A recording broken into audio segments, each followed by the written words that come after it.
Bonjour frères et sœurs, bonjour frères et sœurs, nous bénissons encore le Seigneur pour son amour et sa miséricorde ce matin. Et nous sommes là encore pour nous encourager dans ces temps difficiles, dans ces temps compliqués, nous sommes là pour nous encourager. La marche devient de plus en plus difficile, comme notre aîné Paul l'a prédit, que les derniers temps seront très difficiles. Et grâce au Maître, grâce à Yahushua, notre Seigneur et notre Maître, qui nous donnera la force de garder la foi, de tenir et d'aller jusqu'au bout. Grâce au Seigneur, parce que les temps sont de plus en plus difficiles.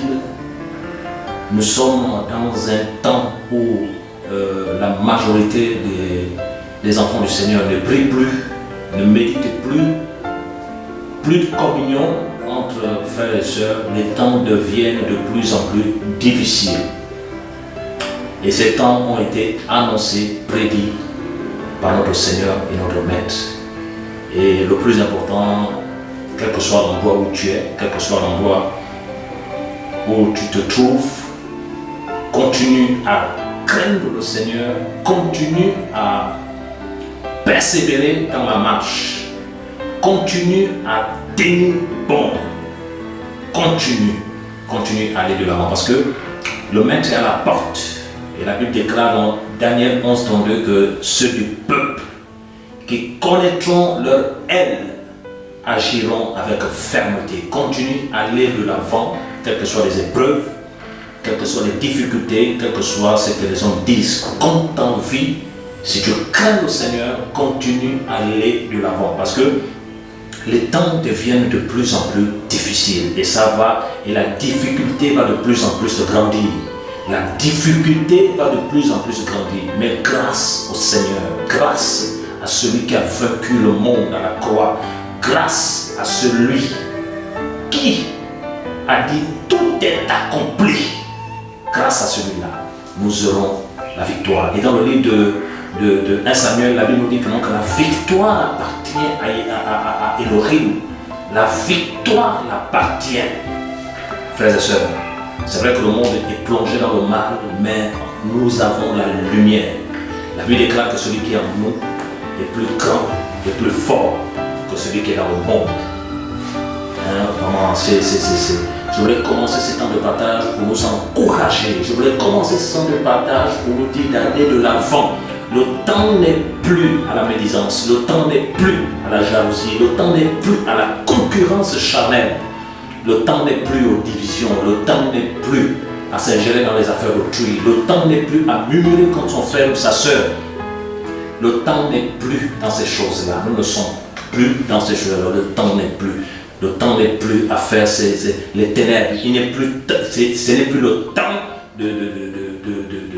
de penser à l'autre, non, ce n'est plus ce temps-là, de vouloir détruire son frère, non, ce n'est plus ce temps. Le temps maintenant à ce que chacun réalise sa position devant le Seigneur, que chacun travaille son intimité avec le Seigneur, que chacun travaille sa relation avec le Seigneur, que chacun prie pour son frère, comme Paulos elle a dit, et si quelqu'un est dans le péché, qu'il prie pour que la personne se relève, que le cœur du Père, le cœur du Seigneur soit davantage dans la vie de son peuple, dans les nations, partout, parce que le maître est à la porte, le Maître est en train de revenir, le Maître attend que de plus en plus nous quittions l'étape d'enfants maintenant pour grandir avec lui. Le Maître attend que de plus en plus, frères et sœurs, que nous ayons de l'avant, parce que les temps sont difficiles, les temps sont compliqués,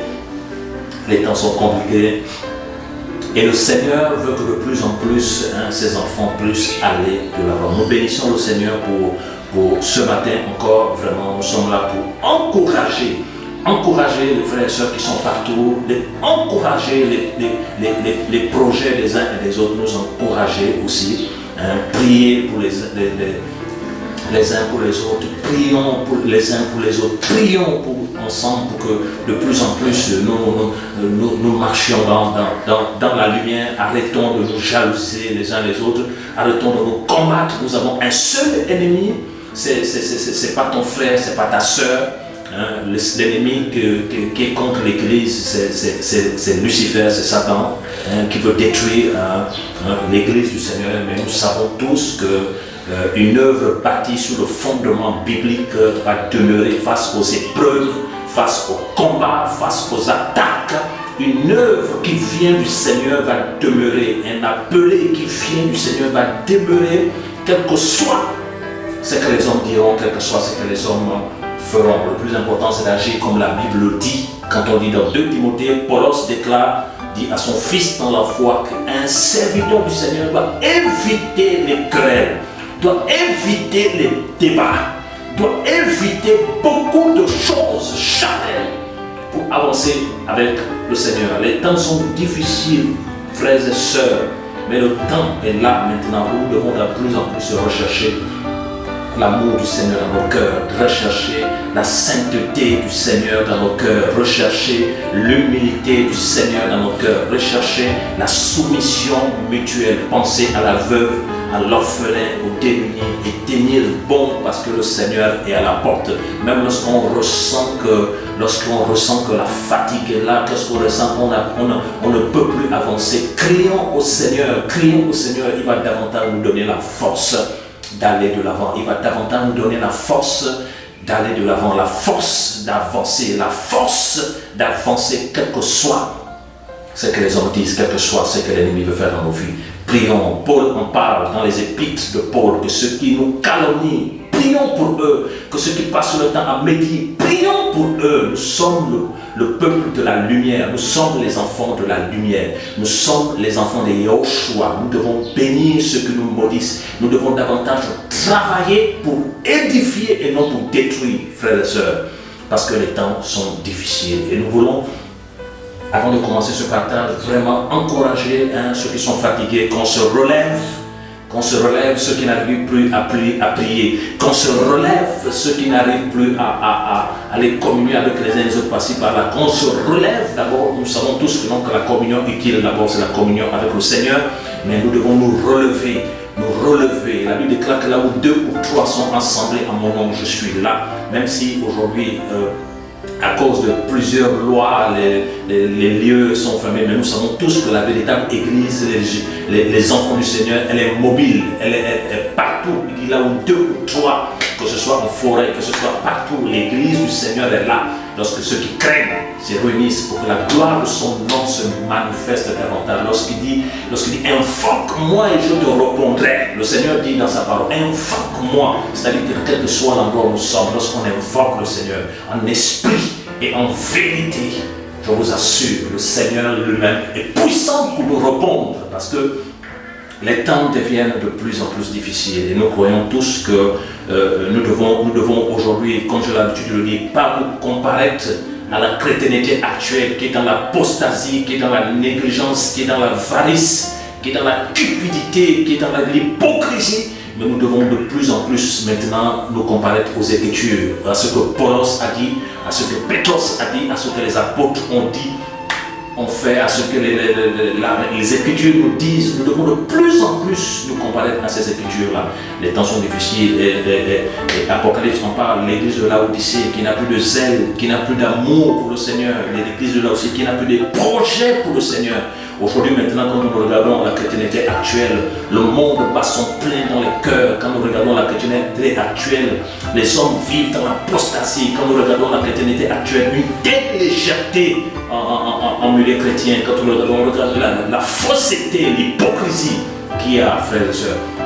Et nous sommes fatigués de cela. Nous attendons notre Seigneur et notre Maître de venir nous délivrer de ce monde impie, ce monde plongé dans le mal, dans les ténèbres, ce monde où les véritables fils du Seigneur sont persécutés de tous les côtés, ce monde où les véritables fils du Seigneur sont haïs, où l'Église est envahie par l'ivresse qui fait semblant d'être les enfants du Seigneur, alors que ce sont des sorciers qui viennent pour détruire les œuvres, des sorciers qui viennent pour attaquer les œuvres du Seigneur dans le but de ne pas voir l'œuvre du Seigneur avancer. Mais nous bénissons le Seigneur parce que nous savons tous que l'œuvre qui vient du Seigneur arrivera jusqu'à la fin. Parce que l'instigateur, c'est le maître lui-même, Yahushua, qui a dit aux pharisiens, lorsque les apôtres étaient persécutés, le Seigneur a utilisé Gamaliel, un docteur de la loi, pour dire, si cette œuvre vient des hommes, elle sera détruite.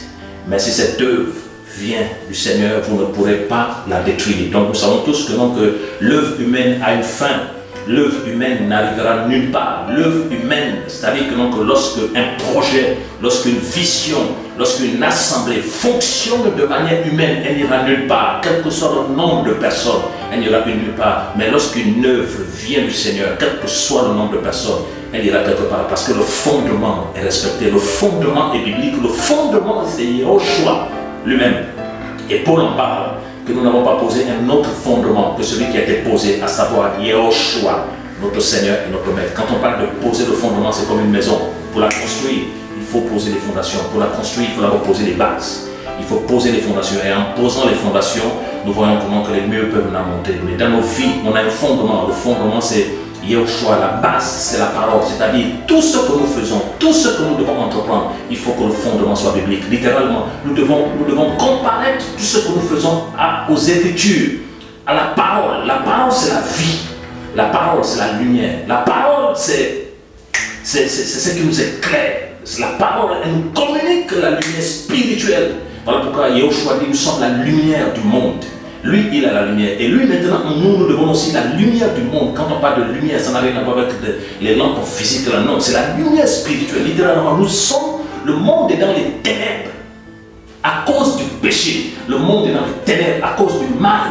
Le monde est dans les ténèbres à cause de l'ennemi qui l'a soumis à la vanité. Mais nous, à tous ceux qui l'ont reçu, à ceux qui croient à son nom, elle, la parole, donne le pouvoir de devenir enfant de lumière. Donc ça veut dire quoi? Ça veut dire qu'en acceptant Yahushua comme sauveur et Seigneur, en acceptant Yahushua comme sauveur et maître, nous devenons enfants de lumière. Et lorsque nous sommes enfants de lumière, nous marchons maintenant en nouveauté de vie avec le Seigneur et nous portons du fruit digne du Seigneur, du fruit qui glorifie le nom du Seigneur.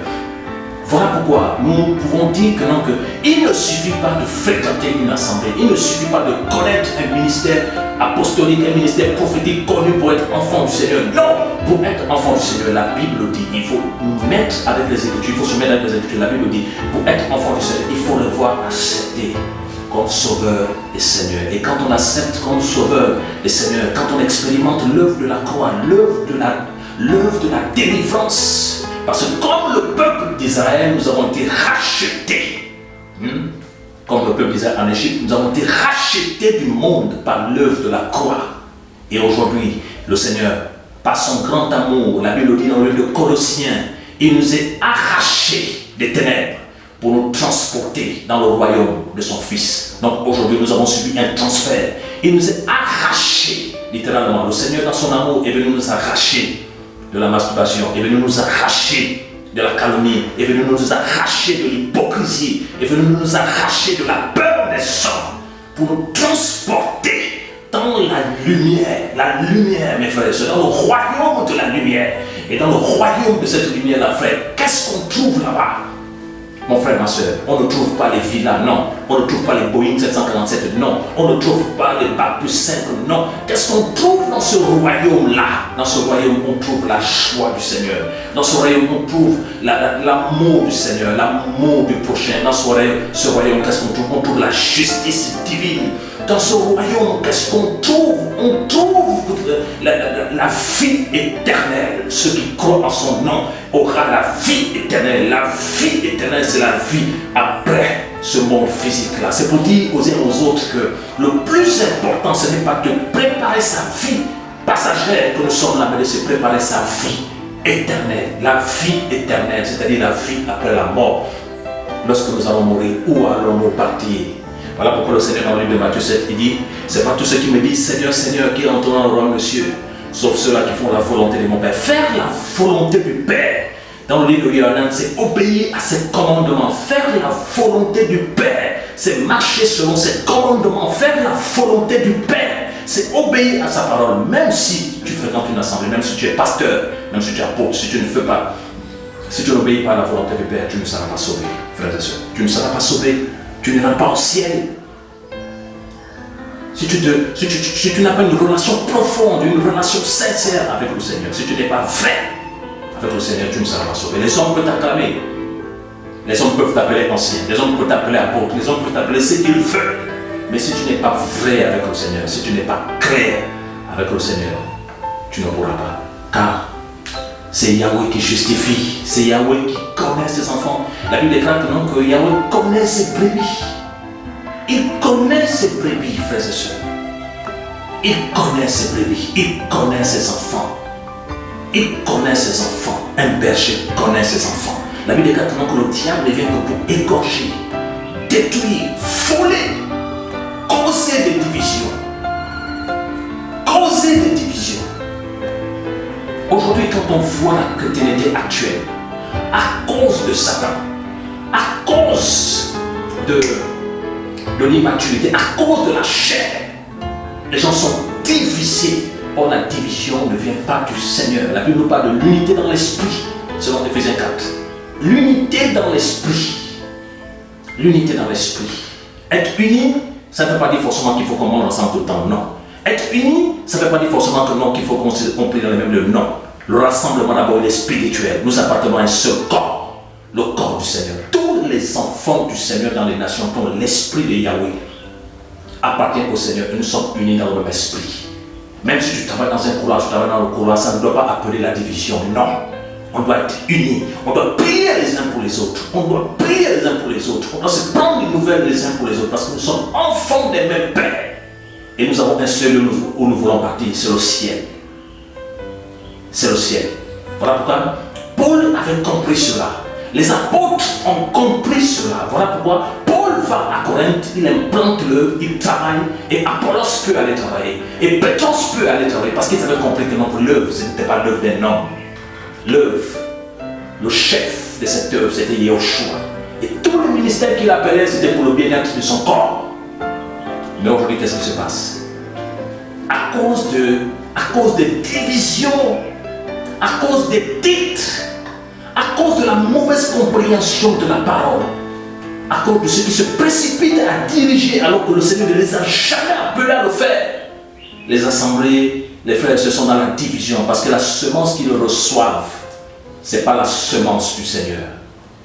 Ce n'est pas la parole du Seigneur. Parce que, j'ai l'habitude de le dire, la parole dit, un vrai prophète du Seigneur, un vrai appelé, lorsqu'il partage, c'est pour unir davantage les vrais fils du Seigneur. Lorsqu'il partage, c'est pour présenter les Écritures. Lorsqu'il partage, c'est pour libérer le message du Seigneur. Et quand le message du Seigneur est libéré par le Saint-Esprit, il y a l'amour, il y a la joie, il y a la paix, il y a la transparence, il y a la vérité de l'Évangile, il y a la puissance du Saint-Esprit qui est libérée pour libérer les gens des démons, de l'occultisme, du péché sexuel, du concubinage. Parce que Yahushua revient.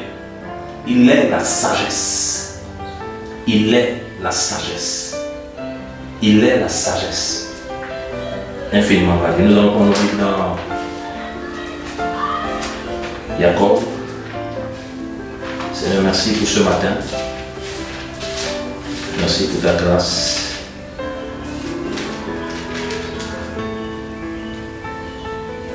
Merci pour ta grâce. Jacob, Jacques, chapitre 3, à partir du verset 13 à 18. Je vais lire la parole du Maître. Qui est sage et intelligent parmi vous? Qu'il montre ses œuvres par une conduite avec douceur et sagesse. Mais si vous avez dans vos cœurs un zèle amer et un esprit de parti, ne vous glorifiez pas et ne mentez pas contre la vérité. Car ce n'est pas la sagesse qui descend d'en haut, mais elle est terrestre, animale et diabolique. Là où il y a de la jalousie et un esprit de parti, il y a du désordre et toutes sortes de mauvaises choses. Mais, voilà le verset qui nous intéresse, mais la sagesse d'en haut, elle est premièrement pure, en effet. Ensuite, pacifique, douce, conciliante, pleine de miséricorde et de bons fruits, sans partialité et sans hypocrisie. Verset 18. Mais le fruit de la justice se sème dans la paix pour ceux qui pratiquent la paix. La Bible nous parle de la sagesse en haut et elle nous donne les caractéristiques de la sagesse en haut. La parole nous dit que la sagesse en haut, c'est-à-dire Yahushua, la sagesse en haut, elle est premièrement pure, ensuite pacifique, douce, conciliante. Donc nous savons tous que celui qui a Christ en lui, qui a le Mashiach en lui, il est conciliant. Littéralement, il n'est pas là pour diviser, il est là pour réconcilier ses frères. La Bible déclare que la sagesse en haut, elle est pleine de miséricorde et de bons fruits, le fruit de l'esprit. Elle n'est pas dans la division, elle n'est pas dans la calomnie, elle n'est pas dans le faux. Je continue ma lecture, elle est sans partialité, elle n'est pas dans les partis pris, les amitiés charnelles, les nationalités, non. Elle reste sur les Écritures. Elle n'est pas hypocrite, elle ne joue pas des rôles, elle est vraie. Comme Paul en parle, dites la vérité à son prochain, dans l'amour. Verset 18, mais le fruit de la justice se sème dans la paix, pour ceux qui pratiquent la paix. Et quand nous lisons Proverbe 8, la Bible nous déclare que la sagesse en haut là, c'est Yahushua lui-même, la sagesse en haut, c'est Yahweh, la sagesse. Et là, par la grâce du Seigneur, l'Esprit de Yahweh a révélé à notre Père Jacob, dans la foi, les caractéristiques de la sagesse en haut. Littéralement, un vrai enfant du Seigneur. Alors que la Bible nous déclare, la Bible nous dit que on reconnaît un arbre à son fruit. Un vrai enfant du Seigneur. Il ne part pas de lieu en lieu pour causer les divisions. Un vrai enfant du Seigneur n'est pas hypocrite. Un vrai enfant du Seigneur n'est pas faux. On a tous des manquements, moi le premier. Mais un vrai enfant du Seigneur n'est pas faux. Parce qu'il ne s'examine pas par rapport aux humains. Il s'examine par rapport au Seigneur. Car il connaît cette parole qui dit: les hommes regardent à ceux qui frappent les yeux, mais l'Éternel, Yahweh, regarde le cœur. Le cœur, c'est cette partie que nous ne voyons pas. Le cœur, c'est cette partie que les hommes ne voient pas, que seul Yahweh voit. Le cœur, c'est cette partie secrète aux hommes, mais que seul Yahweh voit. Seul Yahweh connaît. Seul Yahweh connaît. Et c'est de l'abondance du cœur que la bouche parle. Lorsque ton cœur est pourri, ce qui sortira de ta bouche, c'est les saletés. Lorsque ton cœur est pourri, ce qui sortira de ta bouche, c'est des choses qui ne glorifient pas le nom du Seigneur. Lorsque ton cœur est pourri, ce qui sortira de toi, c'est pour diviser, c'est pour causer la zizanie. Et tu ne vas pas édifier, mais plutôt tu vas détruire les vies et tu auras des comptes à rendre au Seigneur. Voilà pourquoi Jacob en parle. La sagesse en haut, elle est pacifique. Un vrai enfant du Seigneur aime la paix. Matthieu 5 en parle. Nous sommes les fils de la paix. La paix, c'est la tranquillité. Là où il y a les fils du Seigneur, c'est vrai, on va avoir des manquements. On recherche la paix.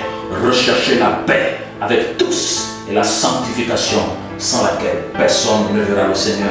Là où il y a les fils du Seigneur, il n'y a pas de partialité, de parti pris. Oh, moi je suis congolais, oh, moi je suis gabonais, oh, moi je suis sénégalais, et comme les sénégalais, nous sommes dans le péché, je dirais non, c'est pas ça le Seigneur. On est enfant de lumière, on appartient à un royaume qui n'a plus de nationalité. Nous avons la citoyenneté céleste. Nous sommes dans ce royaume, on ne voit plus les couleurs de la peau, on ne voit plus les nationalités. Dans ce royaume, on regarde un seul maître, le chef Yahushua, notre Seigneur et notre maître. Il n'y a pas de parti pris. Dans ce on reste sur la parole, dans l'équité et la justice. La Bible nous dit, le trône de la grâce est basé sur l'équité, sur la justice divine. Voilà, et si nous sommes enfants du Père, nous devons être dans l'équité et la justice. Nous devons refuser lorsqu'on vient nous calmer, lorsqu'on vient médire sur un frère. Nous devons refuser ces choses-là. Nous devons refuser de participer aux assemblées des sorciers qui passent le temps à détruire l'image des uns et des autres, détruire l'image des frères. Nous devons refuser ces choses-là. Un vrai fils, selon Jacob 3 à partir du verset 17, un vrai fils n'est pas hypocrite, il n'est pas faux, il ne joue pas semblant. Quand quelque chose ne va pas, il te le dit clair. C'est ça un enfant de lumière. Et la Bible nous dit verset 18, que le fruit de la justice se sème dans la paix pour ceux qui pratiquent la paix. Et c'est clair, parce que quand le Seigneur nous dit dans Jean 8, 32 que vous connaîtrez la vérité et la vérité vous rendra libre. Donc, ça veut dire quoi? Ce texte est profond. Ce texte est très profond. Lorsque le Seigneur dit que vous connaissez la vérité, ce verbe-là est profond parce que quand vous connaissez la vérité et la vérité vous rendra libre. Donc, ça veut dire que la connaissance de la vérité, elle est progressive. Au fur et à mesure qu'on se sanctifie, qu'on craint le Seigneur, qu'on veut aller de l'avant avec le Seigneur, on a une connaissance profonde de la vérité. Et la connaissance profonde de la vérité nous amène de plus en plus à être libres. Nous amène de plus en plus à être libres. Nous n'allons plus dépendre des humains. Nous n'allons plus dépendre du péché. Nous n'allons plus dépendre des traditions humaines. Nous n'allons plus dépendre des systèmes religieux. Nous n'allons plus dépendre des choses qui ne glorifient pas le nom du Seigneur. De plus en plus, nous allons être libérés autour de nous par la présence du Seigneur, par la puissance de l'Esprit, par la gloire du Seigneur, par la révélation de sa parole. Et lorsqu'il nous éclaire dans l'esprit, et lorsqu'il nous illumine dans l'esprit, frères et sœurs, je vous assure, frères et sœurs, nous marchons maintenant en nouveauté de vie. Et quand nous marchons en nouveauté de vie, nous édifions maintenant les enfants du Seigneur. Tout ce que nous posons comme acte, ce n'est pas pour être vu des hommes, ce n'est pas pour être acclamé des hommes. Tout ce que nous posons comme acte, c'est pour que le nom de Yeshua, le Seigneur, soit glorifié, soit élevé, soit magnifié, frères et sœurs. Voilà pourquoi ce matin, Seigneur, frères et sœurs, je voulais nous encourager encore à tenir bon, à s'examiner, parce que le Seigneur est à la porte, à comprendre, à réaliser, à voir, à discerner. Nous sommes dans les temps où les vrais, où les fils de Satan, les fils de Lucifer se sont jumelés avec les enfants du Seigneur pour pouvoir arrêter l'œuvre qui se fait. Nous devons de plus en plus être vigilants, nous devons de plus en plus avoir le discernement du Seigneur pour ne plus être arrêtés par les fils de l'ennemi, l'ivré, qui ne veut pas que le royaume du Père avance, l'ivré, qui passe son temps à semer la zizanie, l'ivré, qui passe son temps à détruire l'image des uns les autres, frères et sœurs. Et nous prions au Seigneur que ce partage encore nous encourage, parce que nous sommes dans les temps de la fin. Et je vais terminer avec ce verset de Paul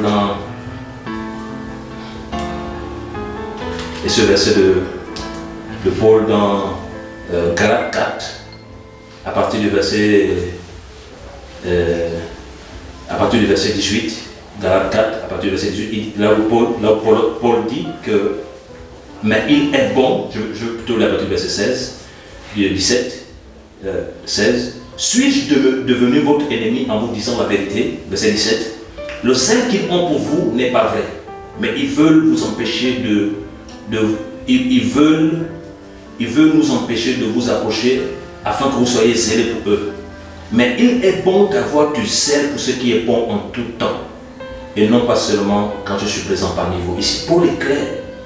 Paul fait comprendre aux chrétiens de Galates que n'ayez pas seulement du zèle quand je suis avec vous, parce que Paul était comme un père. Paul c'était un père dans la foi. Un père, un modèle. Parce que quand on est jeune, on est content quand l'aîné voit comment tu travailles, quand l'aîné voit comment tu fais les choses, oui. Mais Paul le fait comprendre maintenant qu'il faut passer maintenant une autre étape. Et l'étape supérieure, c'est qu'il faut avoir du zèle, même quand je ne suis pas là. Parce que derrière Paul savait que non, qu'il y avait le véritable Père, le Père Céleste, qui devait garder les frères et les sœurs de Galates. Et il dit, mais il est bon d'avoir du zèle pour ce qui est bon. Donc ici, nous devons être zélés pour la justice, zélés pour la libéralité, zélés pour prier pour son frère et sa sœur, zélés pour aller visiter les veuves, zélés pour visiter les orphelins, zélés pour la mission. Il est bon d'être zélé pour ce qui est bon. On doit être zélé pour que l'œuvre du Père avance. On doit être zélé pour la mission. On doit être zélé pour écrire des livres. On doit être zélé pour que les choses du Seigneur avancent. On doit être zélé. Et quand on est zélé, on est bouillant. On n'est pas froid. On n'est pas comme les chrétiens de Laodicée. Non. Quand on est zélé, on est encouragé d'aller de l'avant. On ne tourne pas en rond. Non.